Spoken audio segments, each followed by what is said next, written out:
My name's Kaya Wafena. I'm the Director of the Sheep and Goat Traceability Team here within New South Wales DPI.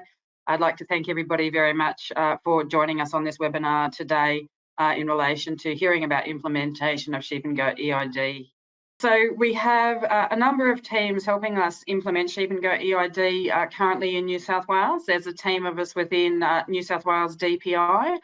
There's myself, and I have a project manager and communications officer, as well as 2 industry liaison officers that are working with the industry out and about the state. We've luckily also just had a number of positions come on board with local land services, and they're embedded within each of the regions. So Matt Jones, he's one of our panelists today. He's in charge of this team and coordinating the works that they'll be doing going forward. So we're really excited to have these guys on board and being able to work with producers and industry going forward and helping them get to know their responsibilities in relation to sheep and goat eID.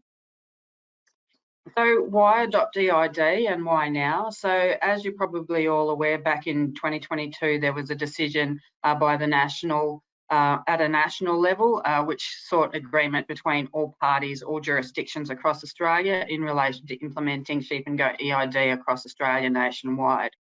Probably the catalyst at the time was in relation to biosecurity, but we've always been aware of the importance of market access, specifically in relation to our sheep products going overseas, also within interstate, and the demand by our export countries seeking that lifetime traceability. And an example we can see of that is currently with the EU requiring lifetime traceability to be able to gain access to that market. So we're under continuous scrutiny by those external parties, and it was determined this was probably a really good way forward in relation to us to be able to maintain those market access. So why is eID better than visual tagging? So back in 2020, there was an exercise undertaken both within Victoria and New South Wales. The aim of the exercise was to determine how many sheep could be traced within a 24-hour period and determine their movements within the last 30 days. So using eID, we were able to determine 96% of the sheep moved. Without eID, unfortunately, there was a lot lower percentage rate of 70%. Doesn't mean we weren't unable to find all the sheep in relation to it, but it was just within that 24-hour period of what we could find within 30 days. Interestingly enough, we were able to get, I think it was almost 99% of sheep were able to be tracked, but unfortunately it took nearly 8 months for them to be able to ascertain that last sheep that they were able to track. So you can imagine, in the event of either a biosecurity emergency response or a food response or food safety response, the ability to be acted quickly is really important for industry as well as for government in being able to ensure safety for our products and to reduce any additional spread and contamination issues going forward. Some of the benefits in relation to using eID, market access. So I've already discussed that. Just ensuring that our partners have a robust access to it and being able to see where we're going. It's also been adopted, and I'm sure that those that are already using eID have seen the opportunities in relation to selections and traits and those sort of things in relation to management practices. We also have opportunities for branding. So you will probably all be aware of the MSA standards in relation to cattle and beef, and they're actually looking at bringing those in relation to sheep going forward. So that'll be a really great opportunity for commercial branding opportunities for producers and for processors going forward. Also, the need to reduce manual handling. So by having the eID, less need for you to be working with animals in relation to reading tags and those sort of things. Also, the improved data use. So we'll be able to, and I'm sure Fiona alluded earlier on in relation to the work that's currently being done by ISC in relation to ENVDs and the NLIS database, and it's anticipated come 2026 when we have the new system on board, the ENVDs will be able to talk directly to the NLIS database, reducing the need for paper-based records going forward. So probably the most important thing that you're wondering is what do you need to do and when? So we actually start only in a couple of weeks. We have the first rollout, and that's in relation to processes. So we're aware that there are currently tags and sheep going through the system already. We learned from our Victorian counterparts that there was some issues in relation to processes when they first rolled out. So we've taken that on board, and we're starting on the 30th of June for processes, and they'll start uploading with a limited number of tags that are coming through, which will enable them to ascertain any issues and rectify them before we get a larger influx of numbers. So for you as producers, your first kickoff will be 1 January 2025, where all sheep or farmed goats born on or after that day will need to be tagged prior to leaving their birth. We then have 2025, we will also have sale yards starting to do scanning and depots, and we'll also have the requirement for property-to-property transfers to be undertaken and uploaded to the database. And I will cover off on that more in detail later in the presentation. Come 1 January 2027, there'll be a requirement for all sheep and farmed goats prior to leaving their property to being tagged. So we've still got a couple of years in relation to the phased rollout of when all sheep will need to be tagged prior to leaving the property. And just reiterating, all lambs and kids on the 1st of January on leaving their property. So while they're on the property at birth, they don't need to be tagged. But when they do go to be moved, they need to be tagged before leaving. And also there'll be that need for property-to-property movements being uploaded to the database in the required timelines. In 2027, all sheep, regardless of age, must be identified with an eID device. And if they have come onto your property and not yours, then you'll need to use a post-breeder tag in relation to that. And again, all sheep and goats will need to be recorded to the NLIS database after that time. So there's a bit of confusion out there about what's happening in relation to this. Really important to note that the current rules aren't changing. The only thing that is changing is the actual tags that are being used. So currently, for farmed goats, we have a visual tag.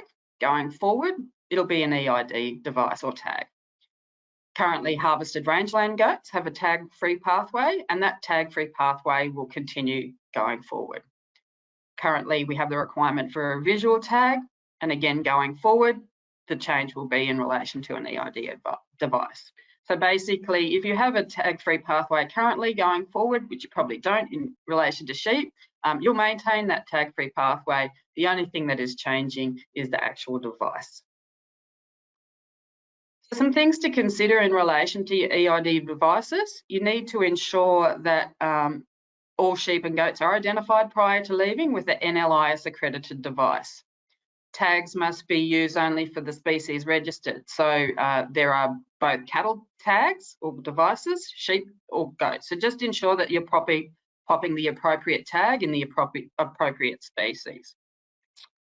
If an eID device is lost or not reading, it must be replaced. And again, either considering whether it's from being born on your property or whether you need to look at a post-breeder device going forward.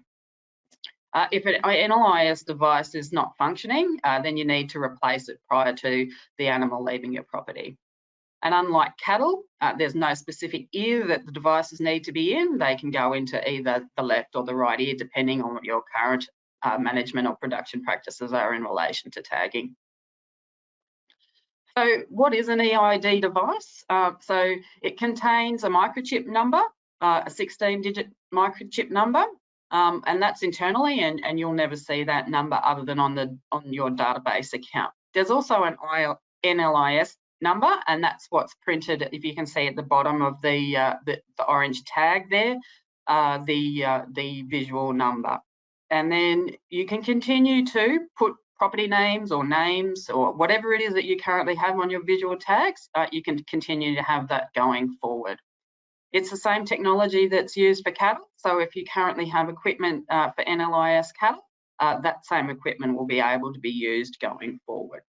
So when you purchase your devices, the manufacturer will upload both lots of information, both the RFID number and the associated NLIS number, which means going forward any transactions that you do on the database, you can use either that RFID number or the NLIS number to be able to do those transactions.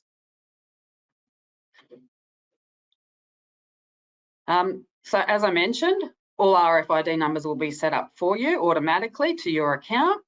And then, so who's responsible for doing transactions? So going forward, if you're selling through a sale yard, it will be the responsibility of the sale yard operator to undertake those transactions on your behalf.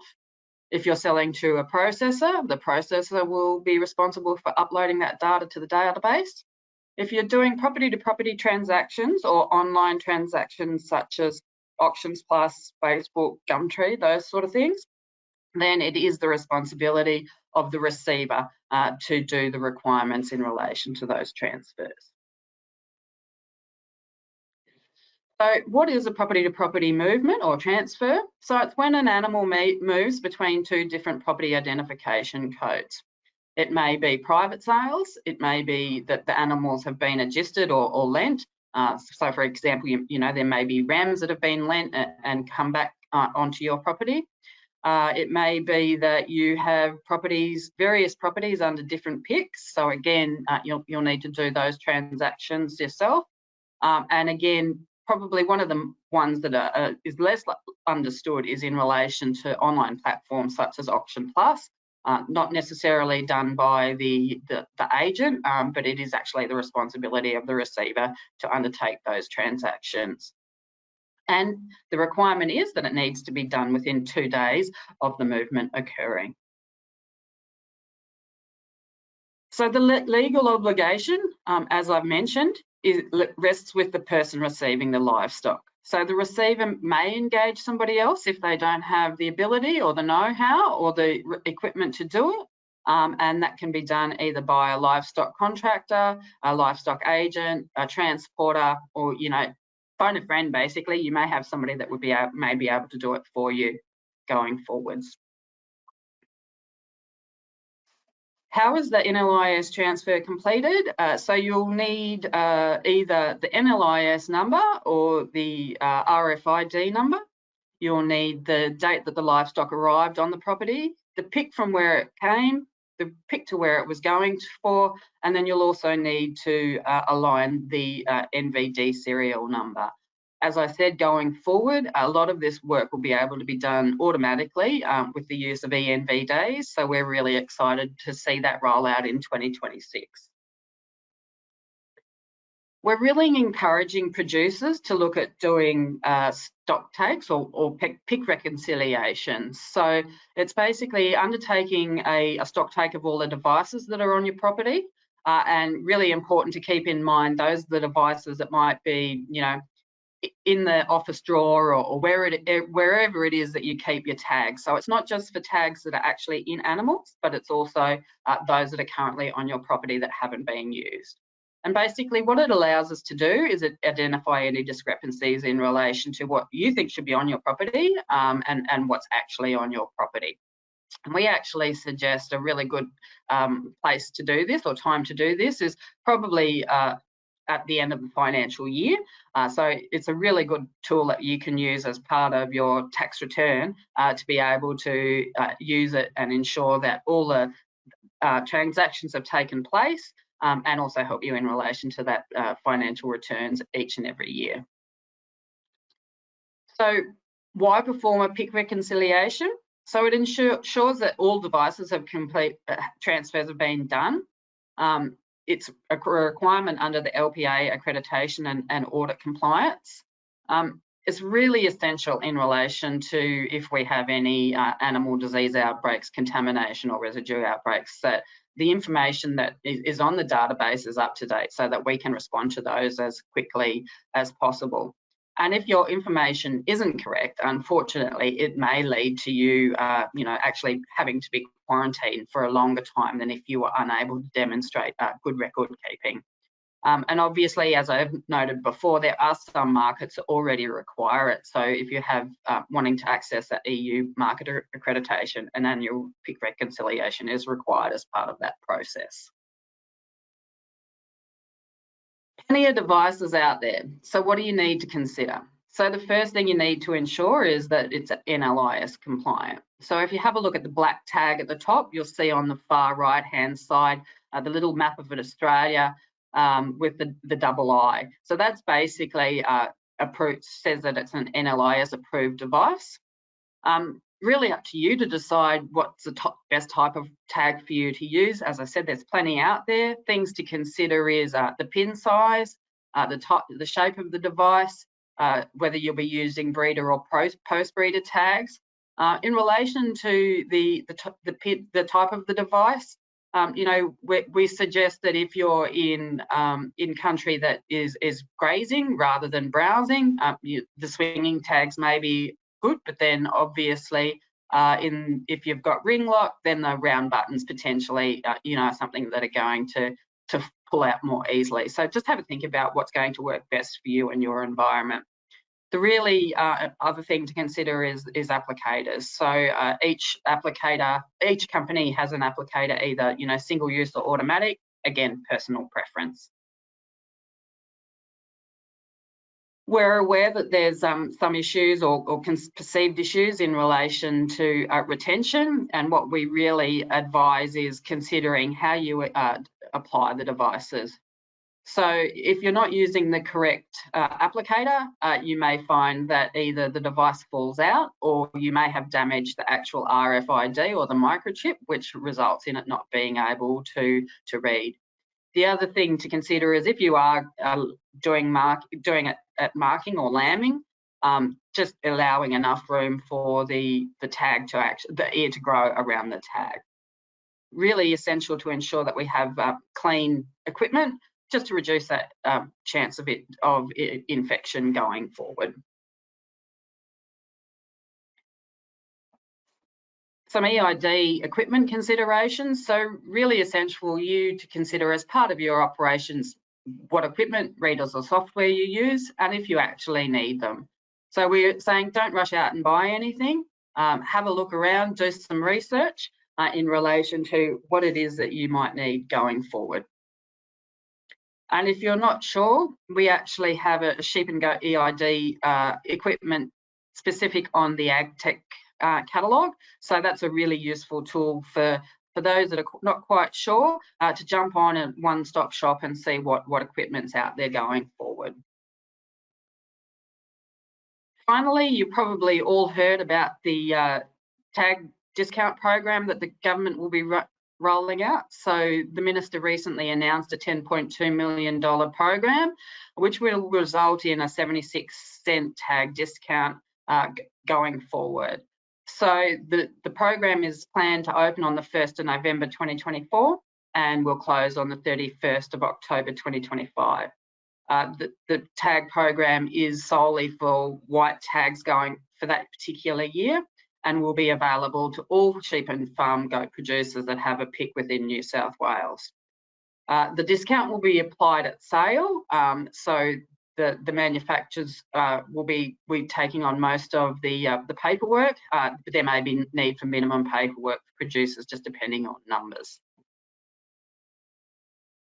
So with that, I will hand back to Fiona. Hopefully I'll be able to hear questions because I was having issue with sound previously. So I will stop if you want to stop sharing, Fiona.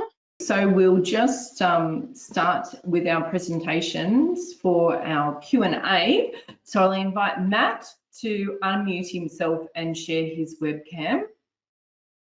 So while Matt's doing that, I have his webcam up, we'll just get him unmuted. I'll just give you a little bit of background about Matt. Matt has been working for the LLS for almost 2 years. His current role is the State Coordinator for the LLS Sheep and Goat Extension and Adoption Project. Prior to working for the LLS, Matt spent nearly 10 years as a livestock agent and production specialist, where he spent the majority of that time in Southwest Victoria. He has been working in Victoria when the eID was implemented back in 2017, where he operated in the Central Victoria Livestock Exchange at Ballarat on a weekly basis. So Matt also holds a Bachelor of Rural Science from the University of New England. So it's great to have Matt online as well. So Just need Matt to unmute himself, and Kiowa, I seem to need you to unmute yourself as well. Thank you, everyone. And because I had some IT problems at the beginning, I'd just like to do a quick introduction to question time. And our focus for this session is, which Kyle has just done beautifully, was on the technical and operational requirements of eIDs only. We're not here to discuss the policies, policy making and implementation strategies, so that we can all get the most out of this Q&A session. Briefly, if we can just keep asking questions and any comments not on policy related issues or broader implementation processes during this time. Thank you. So we'll just click over to questions, and no surprises, we have quite a few coming through. When fully implemented, how old do lands need to be tagged? So they only need to be tagged prior to leaving the property of birth.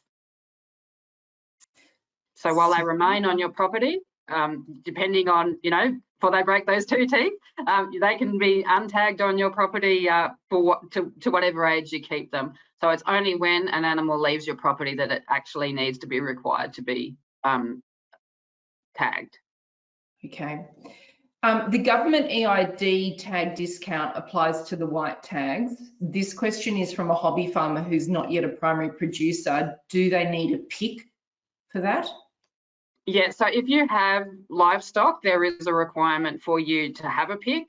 So yes, they will need to have a PIC to be eligible in relation to A, having livestock initially, and then B, to be able to access that tag discount program. Matt, from local land services point of view, do you have advice on where that person can go to get their PIC and how they go about it? Yeah, definitely. So, so the rules around owning livestock is essentially, if you own one animal, that you require a property identification code or PIC number. So if anyone is interested in applying or getting a PIC number, they can either go onto the LLS website and search apply for a PIC, or they can visit one of the LLS branches in your local area, and the staff there will be able to help you to fill out that form and get a PIC. Great, thanks, Matt. The funding that's available for the tags, is that only for lambs and kids born in that year? Yes, that's correct. Great. Really important to note that while we are doing the tag discount program in relation to white year of birth 2025 tags only, it will not be a need or a compulsory mandate in relation to using year of colour tags. So it is still optional, but just for the purpose of managing the program and making sure that we can ensure that maximum number of people have access to that rebate program, is by having that set 2025 white tags. But you can continue to use whatever colour you choose, but if in doing so, you won't be eligible for the tag discount program unless they're white. And it will only be, it will be a one-off tag subsidy going forward, and we're continuing to work with our interstate counterparts in relation to having a more national approach in relation to tag purchasing going forward. Great, thank you. There's quite a few questions coming through, so I'm going to kick on as quickly through them so we answer everybody's questions. Do we need to scan the sheep before we load them onto trucks to the abattoir? We do recommend that. The main reason being is you do have a legal obligation in relation to ensuring that the tag is functioning and reading. So we do recommend it, but it's not mandatory. It is the requirement of the processor to do the uploads. Thank you. And jump in, Matt, if there's anything you would like to add at any point, please. What is the current cost of electric tags? Is there an average that you've got out there? It really depends on how you're purchasing, how many you're purchasing. So at the moment, the range is between $1.76 up to, you know, there are other, not just tags, but what we call devices. So there are leg bands. So some of those leg bands are up to the $8 mark. So they're specifically for goats. But for just devices, just for tags, anywhere between $1.76 and $2.50, depending on, you know, the type and whether you're buying online through a retailer and how many you're buying. Yeah, great. So worth shopping around there to see what meets your need. We just spoke about grants for the tags. Is there going to be another round of grants for equipment? Not at this point in time, I don't believe. No. Here's a great question. Are tag reader devices required to fulfill the use of eIDs?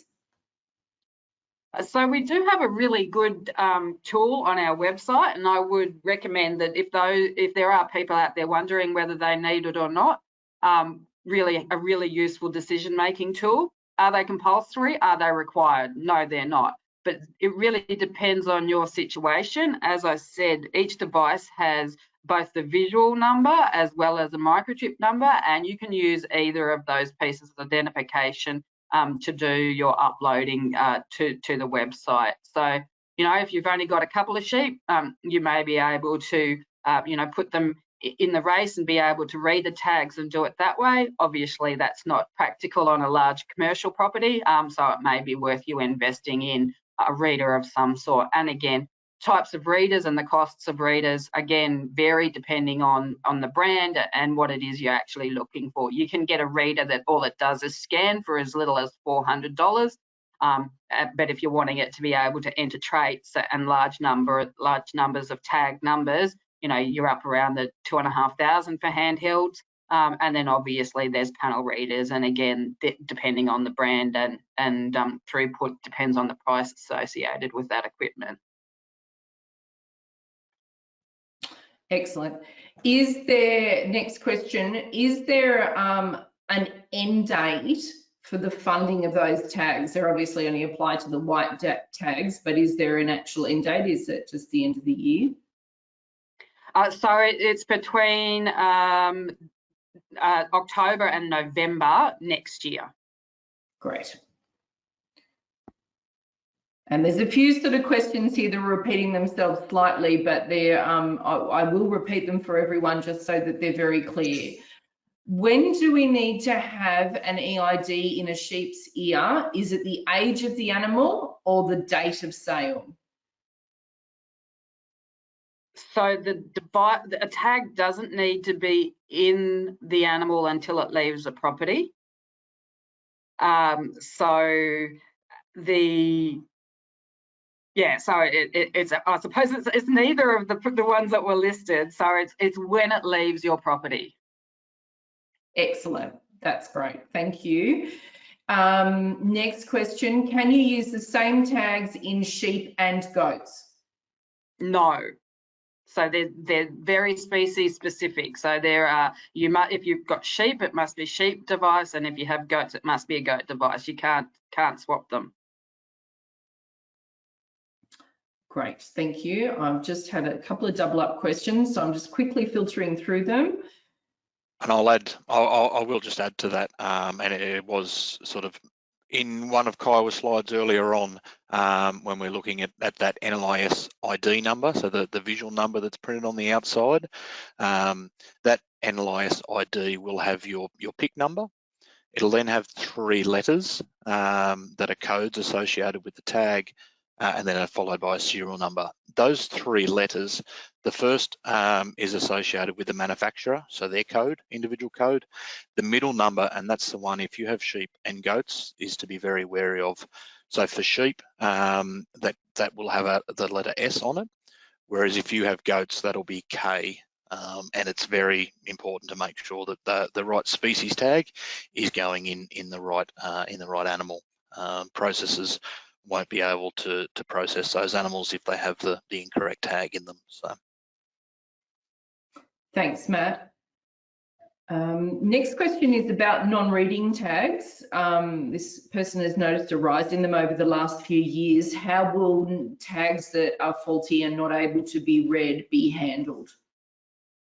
So if they're are faulty and unable to be read, they're not classed as an accredited device.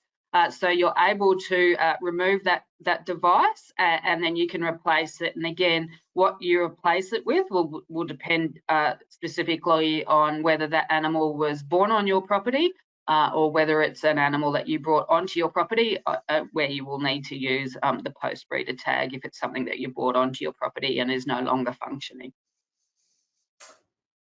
Just to add to that, if they don't have a reader and they don't realise the tag's faulty, what will happen? Nothing really. The only time that you're going to be able to determine that is when you go to sell them either at a sale yard or at a processor.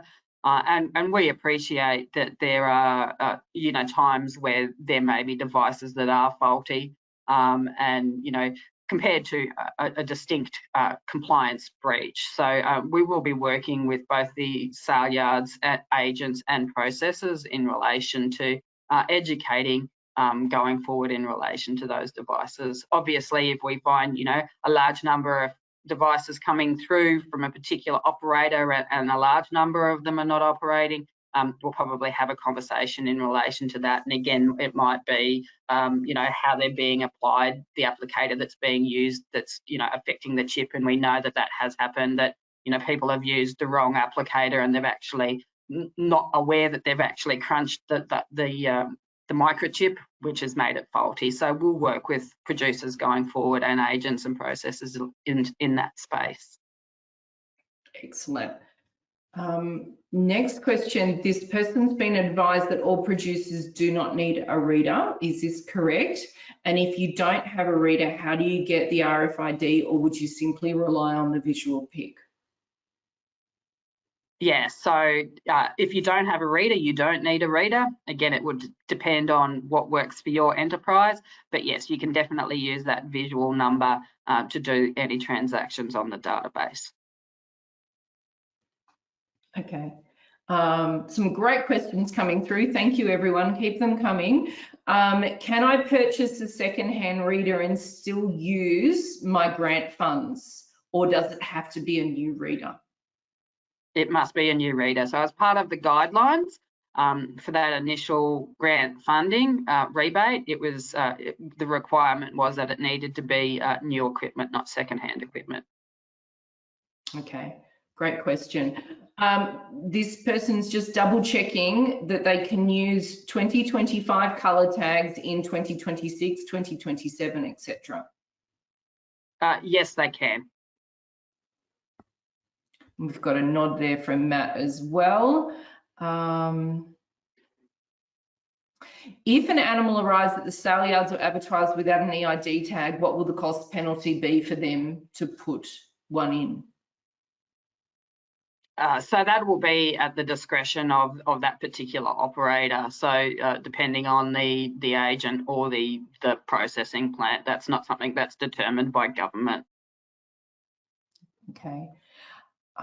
When selling a ram that you have purchased, what tag is required? Only a breeder or a pink post breeder? Can I get the question again, please? Sure. When selling a ram you have purchased, what tag is required?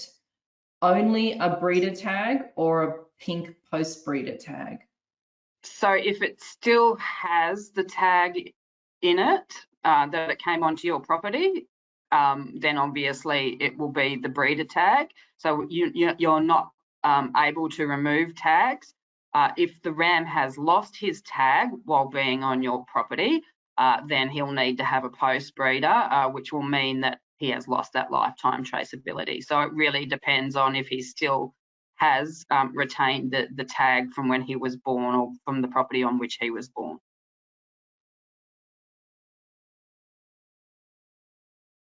Great, thank you. We have quite a few more questions along the similar lines. How many non-functioning tags as a percentage can you have before you're in breach of legal requirements? 0. Legally 0, but obviously we'll be working with producers in relation to it. So there's no percentage. We're not setting a, you know, an 80%, a 90%. What we'll do is we'll work with producers and agents and sale yards to work towards that 100%. So yeah, we don't have an allowable limit. Yeah, and I think that answers the next question that came through too. What happens if an animal loses a tag between a property and a destination, e.g. on the truck? There's obviously a lot of concern from producers around all of this.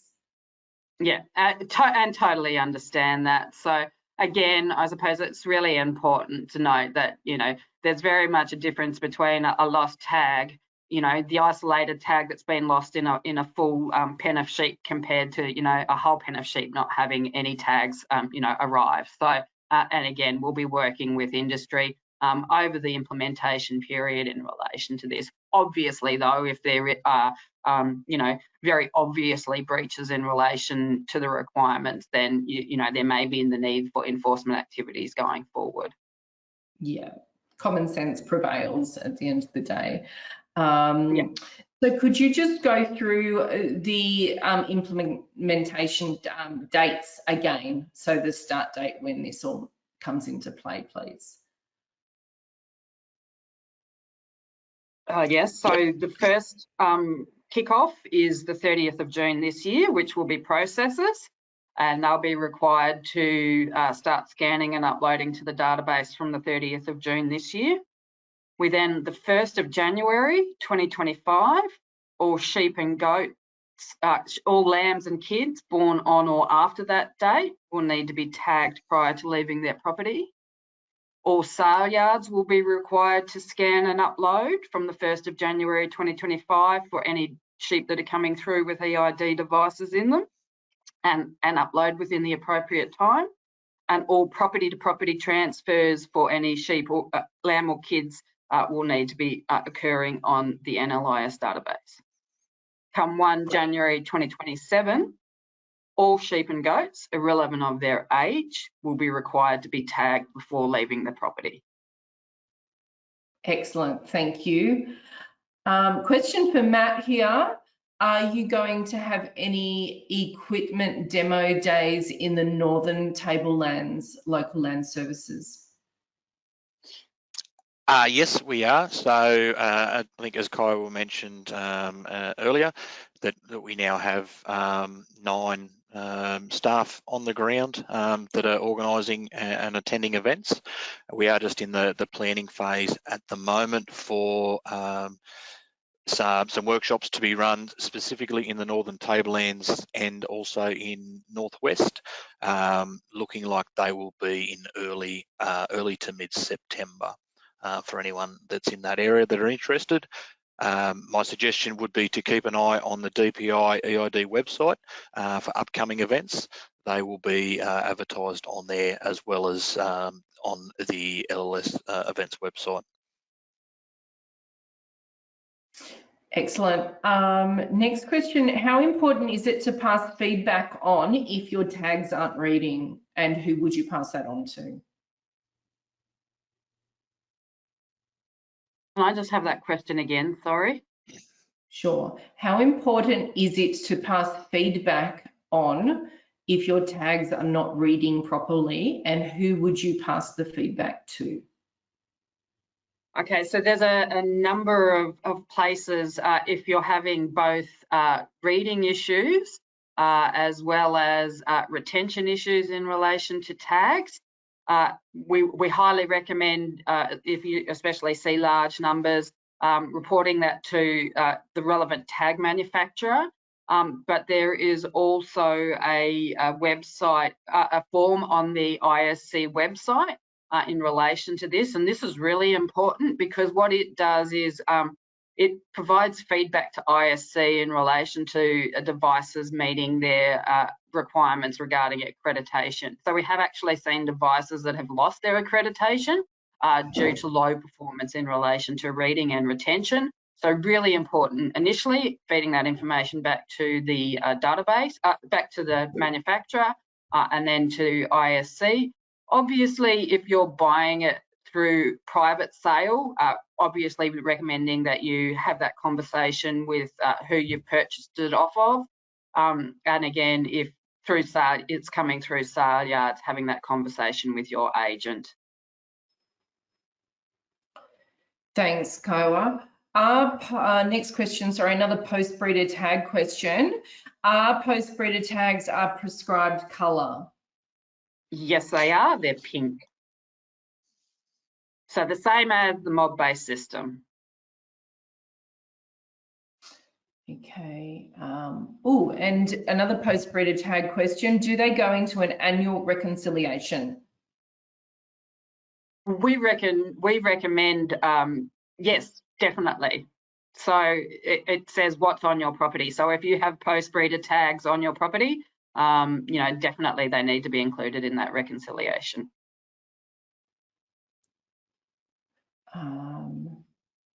Following on from the RAM tag question, you don't need, hold on.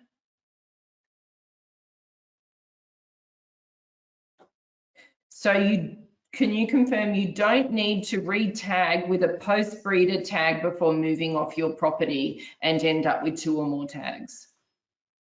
Correct. It's actually illegal to have more than one accredited device, only one accredited device per animal. Okay.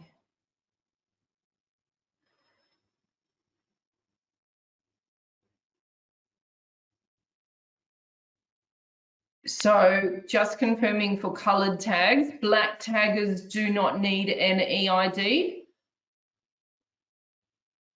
As in current black taggers? I think so. As in this, I'm assuming it's this year's. No, they don't need an eID.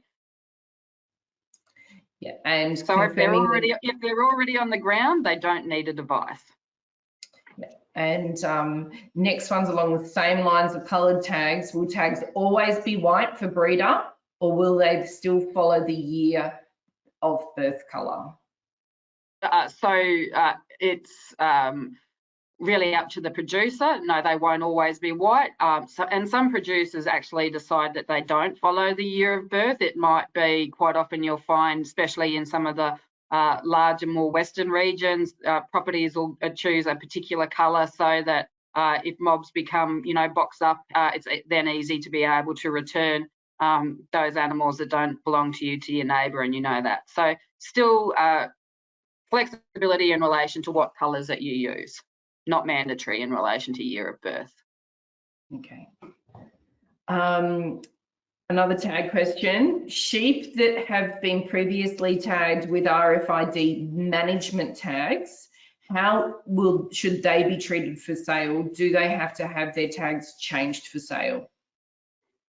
If the eID device is not an NLIS accredited device, yes, they will need to be, and I am aware that there are some out on the market that aren't currently NLIS accredited. Those eID devices will need to be removed and replaced with an NLIS accredited eID device.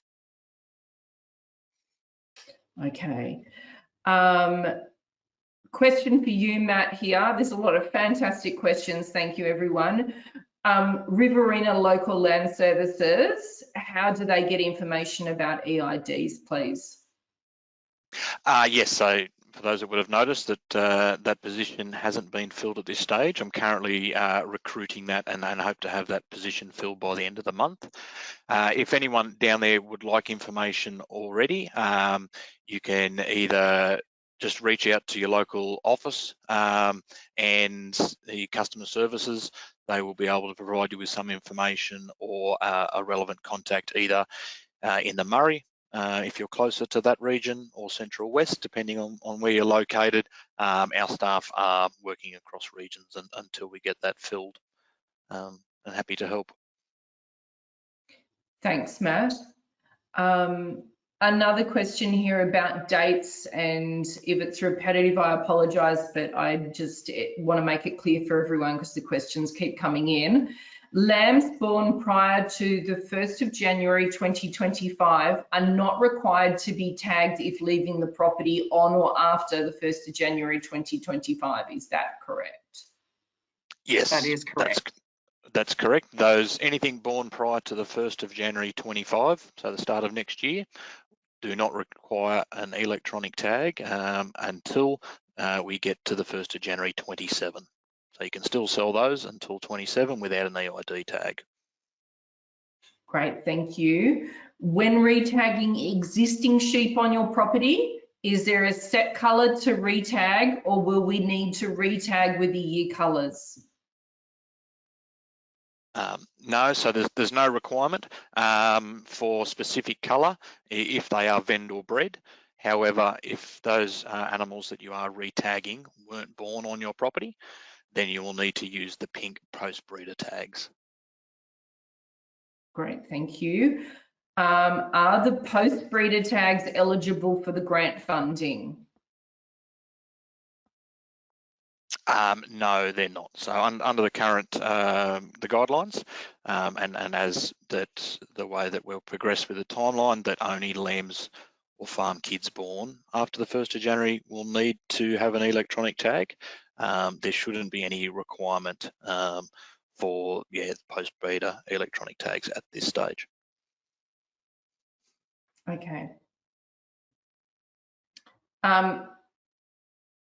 Will the current black tags, this is a carry on from the previous black tag questions, need eIDs though after the 1st of January 2027? Yes, that's correct, and that goes for any other colour or any sheep or lamb that is on the ground now or is born between now and the 1st of January 25, so next year. They will need a tag come the 1st of January 27 or a device. Okay, perfect. That question was asked quite a few times, so that was a little bit unclear. Do non-eID NLIS tags need to be removed if being subsequently tagged with an eID to comply with the NLIS changes? Yes, they do. Okay, I'm coming to the end of the questions. So if I've missed your question, please pop it back into the chat now, or if you have another question, now's the time to ask. If some of the questions were quite similar, I've just doubled them up. So please, if I have missed you, pop it back in the chat right in the question pane now for me. So the last couple of questions. So a post-breeder tag is only required when there is no eID, correct?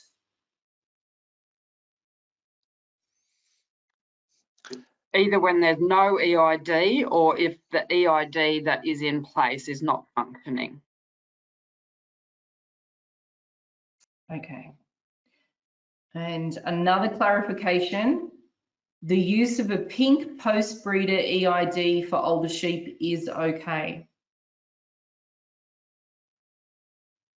Not if it's vendor bred. So if it's been born on your property, it must have a tag from your property. If it's been something that you've brought onto your property and has lost a tag, and that's when it will need the pink post-breeder tag. So ideally what we're wanting is to have a limited amount of post-breeder tags in the system, because what that indicates is that we've actually lost lifetime traceability. Okay, and this is the question about the funding, and I think we put the date out there before, but it's come back through. Will the funding pool for discount tags run out the end date we said just before? Will it run out before the end date? Was that the question? Yeah. Potentially, so there is a set amount, so it will be either, it'll be, yeah, once funding has been exhausted or until the end of November next year. Okay. What color, and there's a lot more questions just peeking through now. What color tag is needed for older sheep born on your farm that don't have an eID? So again, that's up to the individual producer. They might decide to have, a specific property colour, or they might choose to use the year of birth. Totally up to individual producers as to what colours they're wanting to use. Okay. And the last question I have just a minute, further clarification, please. Does a currently compliant LLIS tag will or will not need to be required to be removed when it needs to be replaced with an NLIS eID tag? So the answer to that is no. That tag will not need to be removed. So if they're currently tagged with a NLIS visual tag now, when it comes to the 1st of January 27, that tag will be deregistered as an accredited tag, that visual tag will be deregistered. And when it means that you can put an electronic tag in alongside it, so you don't have to remove that visual tag. Excellent. Look, thank you, Matt and Kiowa, so much. Obviously, all those questions showed the amount of confusion around the topic with what happens actually on everyone's individual property. Lots of questions, and I'm quite sure more still to come. So it's been wonderful to have you on board here today. Thank you so much for coming to our presentation and giving us some more information. And I'm sure we will have you back on in the coming months as well. And Fiona, if I can just say, we have some really great resources online on the DPI website. So we have some online training modules for each specific sector, and we have some really good case studies out there as well. But a lot of this information is available on our website. And then we also do have our email. So if people do have questions, just shoot any questions through to the email that's associated. What we would also do is we have a Sheep and Goat eID newsletter, and would encourage people that if you're wanting to keep up to date in relation to the program going forward and future funding opportunities, definitely jump on the website and register for that newsletter. And we'll be sending out information as it comes on board. Oh, fantastic. That's great advice, and nice to know that people have a contact that they can go straight to. So thank you very much for that.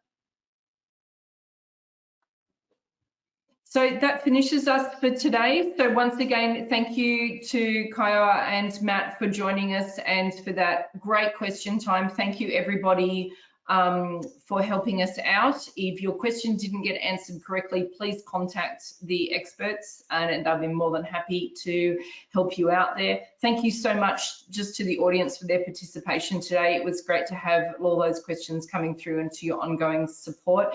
And when you close off here, there's a quick survey. Please fill out. I'm planning the new webinars now, so I'd love to hear your feedback and what you'd like to hear at AWI Extension New South Wales. So that's all for us today. Thanks everyone who's been involved. Bye for now.